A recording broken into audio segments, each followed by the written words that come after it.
The Word, Personal Relationship by Abdulkader Thomas. Part 1. It seemed like a pebble, maybe smaller. It was just a grain of sand. It couldn't possibly hurt someone. You couldn't grasp it well enough to fling it. It was just a word, not a stiletto, not a buck knife with serrated edge. It certainly wasn't a tomahawk. Yet another word. Oakwood, Ohio. I don't think we saw black people after 5 p.m.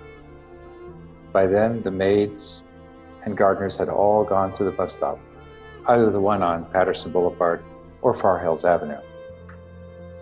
Every house seemed to have a dog. The German Shepherds were popular.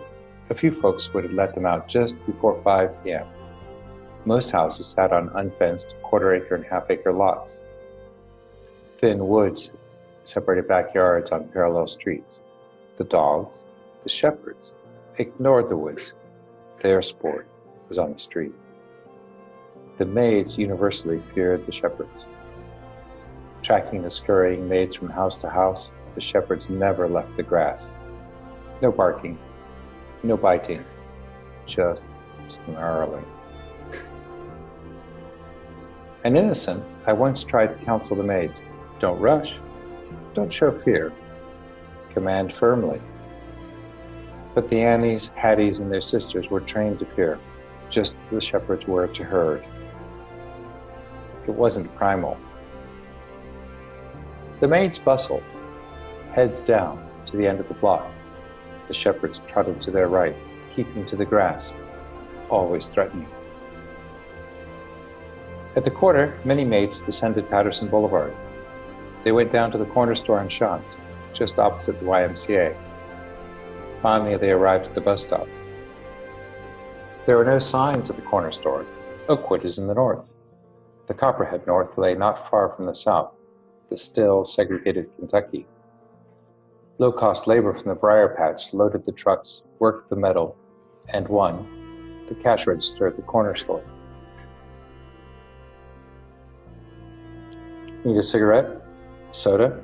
The toilet? No maid gave it a thought. The front door seemed as good as sealed. Real desperate? Go to the back. Call out softly. Somebody might come. Might even sell something. The toilet? I never saw a colored person use it. Yes, that is what polite people used to say instead of the word. I'm not sure that I ever saw briar, another of those words, use it. Kids, we went to the Y across the street.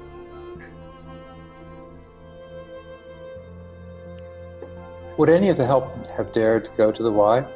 Did certainty of rejection keep them in their places? Or was it the bus that wouldn't wait? It's strange.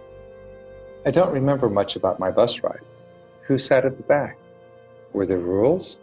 I don't recall if the bus was a marble cake or a layer cake. You know, one with chocolate ribbons amidst the vanilla, and the other with vanilla atop chocolate. My parents were polite. My brother and I gave up our seat for any adult. Color didn't matter. Adulthood did. The bus wasn't usually crowded when I rode it. I rarely had to give up my seat. So there it was, Oakwood. Black people invisible from 8 to 5, absent from 5 to 8, a thin trickle in, then out. You can imagine that the Harmon Avenue School, the one just past St. Paul's Episcopal Church, next to Hawthorne Hill, was whiter than white. We were so Teutonic that we had a special assembly to prepare for the school's first Jewish student. Oakwood was rich. Oakwood was educated. Oakwood was the epicenter of an earlier Silicon Valley before Silicon. The Miami Valley was the Mechanical Valley, home to the Wright brothers and neighbor to Charles Kettering. Oakwood was a hub of industrious inventors. Without Oakwood's engineers and managers, Detroit would choke. Oakwood was unenlightened. Cheery cherubs floated through the elementary school spouting racist jokes. Nice shoes. Hey, speaking of black loafers, or fight, fight, black and white, come on. Well, you can imagine the rest. Oakwood might as well have been a suburb of Tuscaloosa. If the word causes pain, the attitudes behind it were casual. They were so casual that 6-year-olds could easily associate color and power. The industry and genius of Oakwood were white. The wealth and education were white. No wealth, no education, no industry, loafer. It wasn't really genius, it was brutish hard labor. The devilish cherubs made the connection without reflection. White was superior.